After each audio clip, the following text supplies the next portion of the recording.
여호와께서 모세에게 말씀하여 이르시되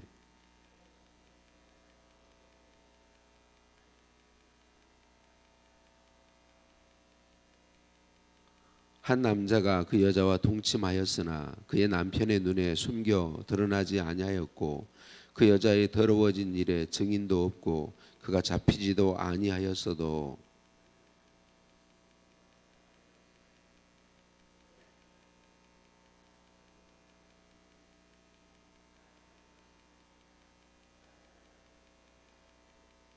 그의 아내를 데리고 제사장에게로 가서 그를 위하여 보리가루 10분의 1 에바를 헌물로 들이되 그것에 기름도 붓지 말고 유향도 두지 말라. 이는 의심의 소재요 죄악을 기억나게 하는 기억의 소재라.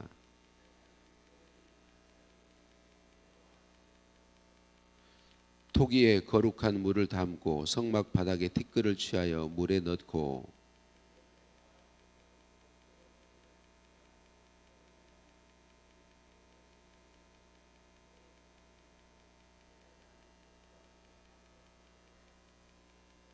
여인에게 맹세하게 하여 그에게 이르기를 내가 내 남편을 두고 탈선하여 다른 남자와 동침하여 더럽힌 일이 없으면 저주가 되게 하는 이 쓴 물의 해독을 면하리라.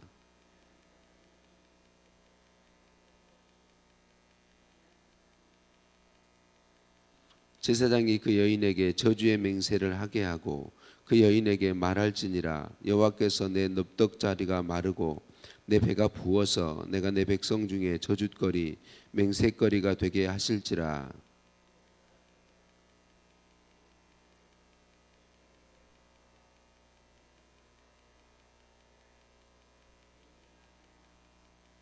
제사장이 저주의 말을 두루마리에 써서 그 글자를 그 쓴 물에 빨아 넣고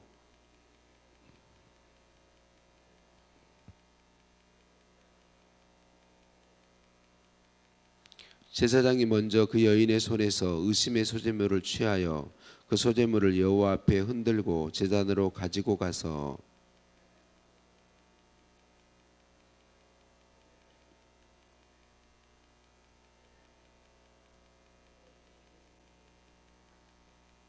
그 물을 마시게 한 후에 만일 여인이 몸을 더럽혀서 그 남편에게 범죄하였으면 그 저주가 되게 하는 물이 그의 속에 들어가서 쓰게 되어 그의 배가 부으며 그의 넙떡다리가 마르리니 그 여인이 그 백성 중에서 저주거리가 될 것이니라.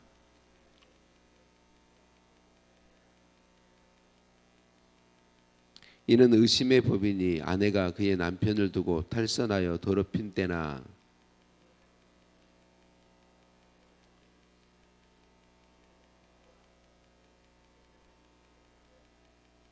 남편은 무죄할 것이요 여인은 죄가 있으면 당하리라. 아멘. 인사 나누십니다. 사랑을 축복합니다. 사랑을 축복합니다. 할렐루야. 우리를 사랑하신 하나님께 찬양과 감사를 올려드립니다. 생명의 삶 설교에서 서울 방배동의 성민교회를 심무하시는 이혜영 목사님의 이야기가 참 좋았습니다. 오늘 본문은 공동체 안에서 드러나지 않는 의심과 불신, 관계의 균열까지도 하나님 앞에서 해명하고 치유하기 위한 정결의 법을 보여줍니다. 숨겨진 죄가 드러나고 숨겨진 억울함이 풀어지는 자리, 그 거룩한 심판대 앞에 우리를 초대하십니다. 숨겨진 죄가 드러나고 숨겨진 억울함이 풀어지는 자리, 이 표현이 참 좋았습니다. 저와 여러분은 이것을 믿고 살아가는 사람들이죠. 우리는 숨겨진 죄가 다 드러나고 숨겨진 억울함이 다 풀어지는 그 신원받을 하나님 앞에 해결받을 때가 반드시 있다는 사실을 믿는 사람들입니다. 예수님을 구주로 믿는 우리는 하나님의 심판 때가 있음을 믿는 사람들이죠. 우리 모두는 하나님의 심판대 앞에 바로 서게 되어 있습니다. 그래서 그 심판대를 기억하고 살아가는 것이죠. 하나님의 심판대 앞에 내가 서야 됨을 기억하고 사는 것이 우리에게 복이 됩니다. 예수 그리스도의 보혈의 공로를 의지하게 하고 또 예수 그리스도의 보혈을 힘입어서 죄악의 유혹들을 이겨내게 도와주는 거죠. 내가 반드시 심판대 앞에 서게 되어 있다. 이 사실을 기억하는 것은 우리에게 정말 복이 된다. 생명의 삶 해설은 또 이렇게 시작해요. 성적인 죄는 하나님과 배우자에 대한 불성실한 죄입니다 라고 말합니다. 정당한 부부관계를 벗어난 성적인 행위는 모두가 죄이죠. 우리는 간혹 뉴스에서 종교라는 이름을 가지고 바르지 않은 그런 성의 관계들을 뉴스로 들을 때가 있습니다. 어떤 경우에도 정당한 부부관계가 아니면 성적인 것은 다 죄악입니다. 절대로 하나님은 그런 것을 허락하지 않습니다. 그런데 예수님을 믿는다고 말하는 사람들까지도 신앙의 이름을 앞세워서 바르지 않는 그런 것을 갈 때도 있습니다. 그래서 우리는 이걸 기억하고 죄악들을 이겨내야 하는 것이죠.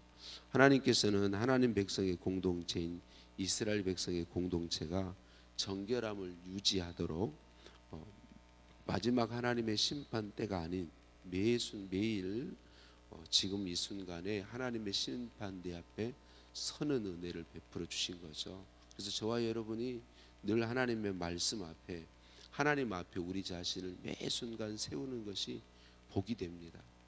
하나님 앞에 마지막 심판 때가 아니라 그때 마지막 심판을 받겠지만 그 이전에 매 순간 하나님 앞에 우리 자신을 세워서 하나님 앞에 바르게 서는 것이 중요합니다. 그래서 우리의 죄악이 내가 하나님 앞에 서서 죄악이 생각될 때 철저히 예수님 보혈을 의지해서 회개해야 하고, 또 우리에게는 끊임없이 죄의 유혹이 밀려오게 되어 있죠. 그 죄의 유혹이 밀려올 때마다 이것을 기억하고 주님을 의지해서 죄의 유혹을 이겨내야 하는 것이죠. 오늘 본문의 말씀을 정결법을 의심의 소재 또는 기억의 소재라고 하나님께서 부르시는 것을 볼 수 있습니다. 내용은 이렇죠. 어떤 사람의 아내가 죄의 유혹을 이기지 못하고 남편이 아닌 다른 사람과 남자와 관계를 갖게 되었다. 그래서 그렇지만 전혀 드러나지 않았다. 그럴 때에 남편이 이 사실이 의심스러울 때에 이 의심의 소재, 기억의 소재를 드리도록 그렇게 하고 있습니다. 그래서 이대로 했는데 여인이 그 말씀한 해가 드러나면 그 죄가 드러나게 될 것이고, 그렇지 않으면 아무 문제가 없을 것이다라고 말씀하죠. 하나님께서 이 일을 명하신 것은 두 가지 목적이 있습니다. 이 말씀 그대로만 보면 여인이 훨씬 이게 좀 남녀 차별이 있는 것처럼 보여지는데 그런 것은 아닌 것이죠. 먼저는 하나님의 백성의 가정을 정결하게 지키기 위함이고, 또 하나는 연약한 여인을 보호하기 위함이죠.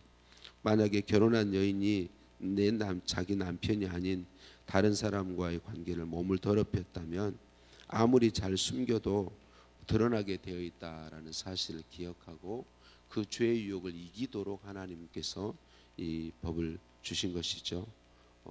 그리고 또 하나는 아내가 아무런 문제가 없는데 남편이 의심하는 경우들이 있죠. 이런 경우에 참 문제를 심각하게 만들어내죠. 이런 경우에 당시 사회들은, 이스라엘 사회는 특히 우리나라도 과거에 우리 사회가 그랬죠.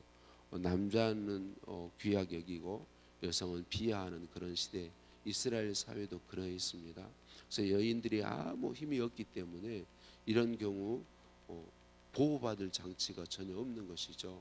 남편이 의심해서 아내에 대해서 의심할 때, 그런데 그런 때에 하나님이 아내들을 보호하는 방법으로 이 법을 의심의 소재, 기억의 소재를 주신 것이죠. 그래서 잘못도 없이 정죄되는 일이 없도록, 버림당하는 일이 없도록 하나님께서 이 의식을 주셨다라고 하는 것이죠. 여러분, 우리는 반드시 심판대 앞에 서게 되어 있음을 우리가 기억해야 하겠고, 그때 우리가 감사한 것은 예수 그리스도께서 보혈로서 우리를 변호해 주신다는 사실이 얼마나 감사한지 모르겠습니다. 예수 그리스도를 의지해서 우리의 회개한 죄들은 용서됩니다. 그런데 우리가 하나님 앞에 예수 그리스도의 보혈의 공로를 의지해서 용서받지 못할 죄는 없습니다. 근데 진짜 우리가 예수님을 바르게 믿게 되면 그것 때문에 더 죄로 나아가지는 않습니다. 내가 용서받을 거니까 죄 지어도 괜찮지로 나아가지는 절대로 않습니다. 정말 예수님의 보혈의 공로를 바르게 믿고 의지하는 사람은 죄와 싸우게 되어 있습니다. 죄의 유혹이 밀려올 때에 그 죄의 유혹을 이기기 위해서 주님의 도우심을 구하며 힘을 다한다라고 하는 거죠. 또 하나 당시 연약한 여인들을 하나님이 보호하신 것처럼 하나님은 언제나 우리의 보호자로 우리와 함께 주십니다. 말할 수 없는 억울한 일들이 우리에게 찾아올 때가 참 많습니다. 그때마다 하나님은 반드시 우리의 보호자로 서셔서 우리를 보호하십니다. 억울한 일을 풀어주실 때가 반드시 있습니다. 하나님이 신원해 주시는 때가 반드시 있다라고 하는 것입니다. 오늘 우리 주님이 우리와 함께 하셔서 우리의 보호자가 되게 하시고, 실상 우리의 삶에서 억울한 일을 당할 때가 없잖아 있습니다. 근데 반드시 하나님이 신원해 주시는 때가 있다라는 사실을 우리 하나님께서 말씀해 주시고 보호자로 우리와 함께 하게 계신다라고 말씀해 주십니다. 말씀을 마칩니다. 우리의 심판 때가 있기 때문에 하나님이 예수님을 구원자로 보내주셨습니다. 예수님 보혈의 공로가 아니면 누구도 심판 때에서 영원한 지옥 형벌을 피할 수 없기 때문에 그렇습니다. 우리 주님은 예수님 보혈을 의지해서 예수님 보혈의 공로로 우리 죄악을 씻으시고 심판 때 지금 예수님 믿는 순간에 우리를 의롭다고 인정해 주시고, 그리고 의로운 자로 살아가도록 은혜 베풀어 주십니다. 특별히 우리에게 밀려오는 성적인 죄악의 유혹들을 이길 수 있도록 은혜 베풀어 주시고, 우리가 하나님의 심판대 앞에 서야 된다는 사실을 기억하고 이 유혹을 이겨내고, 또 억울한 삶의 여러 가지 억울한 일이 우리에게 있는데 그 억울한 일을 하나님의 때가 되면 반드시 풀어주시고 하나님이 알아주시고 갚아주신다라는 사실을 기억하고, 오늘도 우리들이 그 하나님의 보호하심과 은혜 아래서 하나님 말씀을 따라 하나님 기뻐하시는 삶을 힘써 살아가게 되기를 예수님의 이름으로 축복합니다. 하나님 감사합니다. 예수님 믿게 해주셔서 자녀 삼으시고 은혜 주시고 보호해 주시니 감사합니다. 하나님의 심판대가 반드시 있음을 알게 하시고, 또 매 순간 내가 하나님 앞에 살아가는 사람임을 기억하도록 은혜 주시니 감사합니다. 하나님 앞에 살고 있음을 믿음으로 하나님의 심판의 때가 반드시 있음을 믿음으로 밀려오는 죄의 유혹을 이길 수 있도록 도와주시니 감사합니다.